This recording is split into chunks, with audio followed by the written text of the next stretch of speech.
Oke, halo, selamat pagi. Bagaimana kabar rekan-rekan hari ini?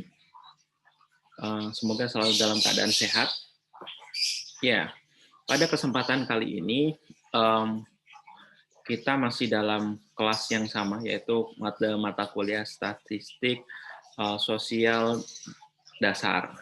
Nah, pada mata kuliah statistik sosial dasar masih pada pembahasan yang sama, yaitu uji komparasi. Jadi uji komparasi dua sampel. Nah, pada uji komparasi sebelumnya kita sudah belajar mengenai uji komparasi yaitu X kuadrat atau chi kuadrat. Nah, di chi kuadrat kita setelah itu kemudian kita akan mempelajari uji komparasi dua sampel yang kemudian disebut sebagai t-test atau t-student test ya. Nah,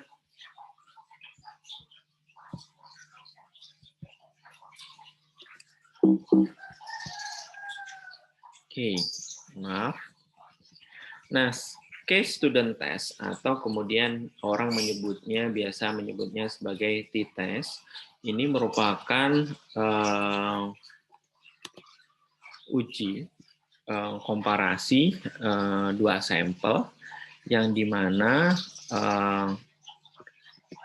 datanya syaratnya adalah datanya merupakan data yang sifatnya interval dan rasio. Jadi itu pengertian.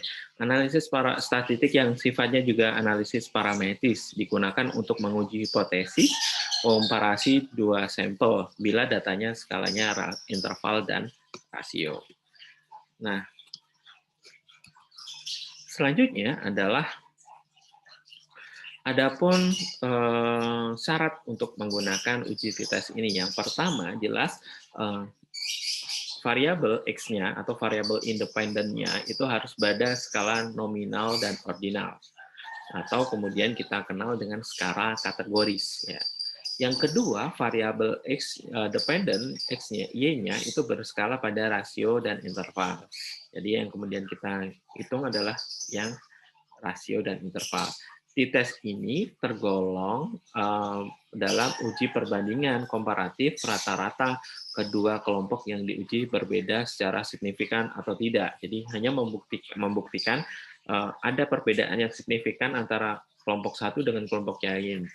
Nah, t-test itu hanya dapat digunakan untuk menguji perbedaan dua sampel yang perbedaan rata-rata kelompok atau sampel. Nah, jadi prinsip dasarnya adalah membandingkan rata-rata kedua kelompok yaitu melalui ukuran pemusatan atau dengan rumusnya berdekatan atau tidak jauh-jauh dari rumus means atau kemudian ukuran penyebaran atau standar deviasi. Nah, untuk prosedurnya, ya kan, untuk prosedur dari t-test sendiri, ini yang pertama kita karena ini uji hipotesis, maka pertama kita harus merumuskan hipotesis. Yang kedua kita membuat tabel penolong.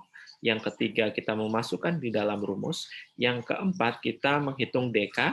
Yang kelima, kita melihat tabel. Dan yang keenam, kita membandingkan T-tabel dan T-hitung. Selanjutnya, kita bisa menyimpulkan dari hasil itu. Dalam membandingkan T-tabel dan T-hitung, itu yang pertama, jika min T-tabel itu lebih besar dari, lebih kurang dari T-hitung, dan T-hitung itu kurang dari T-tabel atau T-tabel lebih besar daripada T-hitung, itu maka H0-nya diterima. Jika min T-tabel itu lebih besar daripada T-hitung atau T-tabel itu lebih kecil daripada T-hitung, maka H0-nya ditolak dan H1-nya diterima.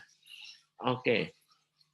Rumusnya seperti ini. Jadi rumusnya saya pakai rumus yang paling mudah dari Sutrisno Hadi yaitu X bar 1 min X bar 2 per akar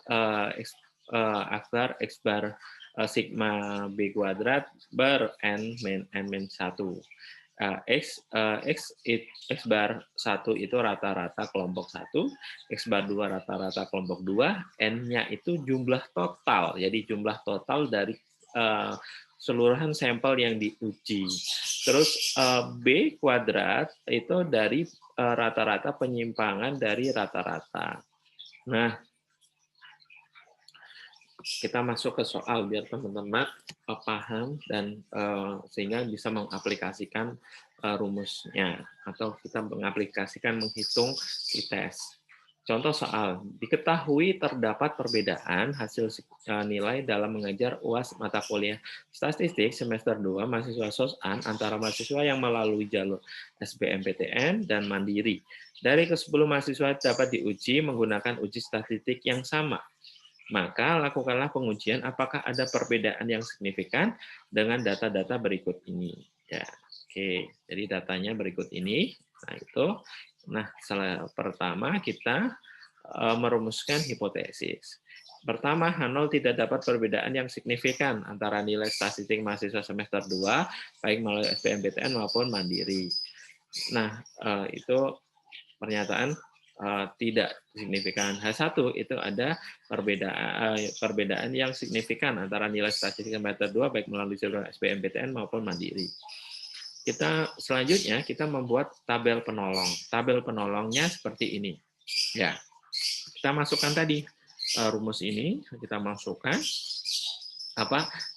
tadi soalnya, baru kemudian kita lihat. Nah, yang kita butuhkan adalah rata-rata A. Nah, di sini adalah SBMPTN kelas 1, SBMPTN kelas yang pertama, yaitu 75, jumlah sigma dari SBMPTN itu adalah 75 dibagi dengan 10, itu kan mencari rata-rata yang udah seperti itu. Terus 72 dibagi dengan 10, maka 7,2. Ketemulah X bar 1 dan X bar 2. Selanjutnya kita mencari B. B itu kita cari B besarnya dulu. B besarnya dulu itu adalah selisih antara ini dan nilai 1 dengan nilai yang kedua. Jadi ini 8 kurangi 7 sama dengan 1, 8 kurangi 7 sama dengan 1, dan 6 kurangi 8 sama dengan min 2, dan seterusnya. Dan jumlahnya 3. Nah, untuk mencari B kecil sama dengan B besar itu dikurangi dengan sigma X bar B kecil atau rata-rata B besar. B besarnya adalah 1, kita cari rata-rata B besar, yaitu sigma B besar, di sini ketemu 3, dibagi dengan N-nya itu adalah 10, maka 3 dibagi 10 sama dengan 0,3. 0,3, jadi ketemulah rata-rata B besar. Jadi B besar dikurangi dengan rata-rata B besar. 1 dikurangi dengan 0,3, ketemulah 0,7. 1 dikurangi 0,3, ketemulah 0,7. Min 2 dikurangi 0,3 sama dengan min 2,3 sampai dengan bawah. Terus selanjutnya ketemulah B kecil. Dan B kecil kemudian kita jadikan B kuadrat. Kan yang dibutuhkan sigma B kuadrat. Maka 0,7 dikalikan dengan dikali 0,7 sama dengan 0,49. 0,7 sama min 2,3 dikalikan dikuadratkan sama dengan 5,29, min 1,3 dikuadratkan sama min 1,62, ketemulah sigmanya 26,1. Nah, gitu ya. Gampang ya, teman-teman. Selanjutnya kita masukkan ke dalam rumus. Nah, ini ada penjelasannya. Oke, jadi rumusnya seperti ini, rata-rata 1 dikurangi dengan rata-rata 2 per sigma B kuadrat per N kurang N min 1. Nah, rata-rata 1 tadi adalah kelasnya adalah SBMPTN. Jadi 1 SBMPTN itu jumlahnya 75, berarti 75 per 10, jadi 7,5 dikurangi dengan rata-rata yang mandiri itu 72 per 10 itu jadi 7,2. Nah, di tabel sebelumnya kita sudah mendapatkan sigma B kuadrat. Nah, sigma B kuadrat di tabel sebelumnya itu adalah 26,1. per N-nya, N besar, itu adalah jumlah keseluruhan data.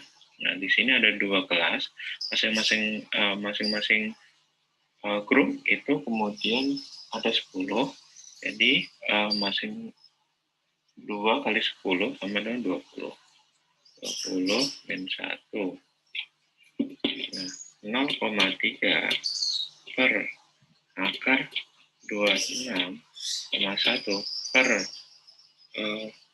20,1 sama 380 dengan 0,3 per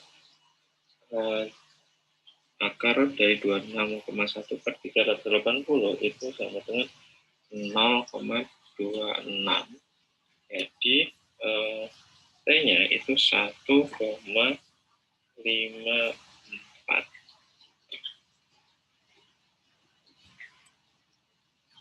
Oke, jadi ini teman-teman, jadi hasil hitung yang saya lakukan. Selanjutnya adalah kita setelah masukkan ke rumus, maka kemudian kita menghitung DK. DK itu derajat kebebasan, maka DK di sini adalah rumusnya jumlah pasangan. Di sana ada 10 pasang, maka 10 min 1 sama dengan 9. Selanjutnya adalah kita setelah melihat DK, maka kita akan membaca tabel. Kita baca tabel di sini. Tabelnya adalah kita baca 5%. Di sini 5%, maka kemudian DK-nya ketemu adalah 9. Selanjutnya kita antara 9 dan 5% ketemulah di sini 2,26. Jadi kita tergantung dari soalnya, teman-teman. Jadi soalnya berapa persen atau berapa ini tergantung dari soalnya. Oke. Selanjutnya setelah ketemu tabel 2,26, kita masukkan lagi ke kita bandingkan dengan T hitung. Jadi T hitung sama dengan dan T tabel kita bandingkan, maka kita dapat kesimpulan adalah T tabel itu lebih besar daripada T hitung. Maka dengan kesimpulan itu kita bisa membuat kesimpulan H0 diterima dan H1 ditolak. Jadi tidak ada perbedaan yang signifikan antara nilai statistik mahasiswa semester 2 baik melalui jalur SBMPTN maupun jalur mandiri. Begitu teman-teman. Selanjutnya silakan bisa melakukan belajar mandiri untuk mengerjakan soal berikut ini. Oke, ya silakan, selamat berlatih. Sekian, terima kasih. Assalamualaikum warahmatullahi wabarakatuh.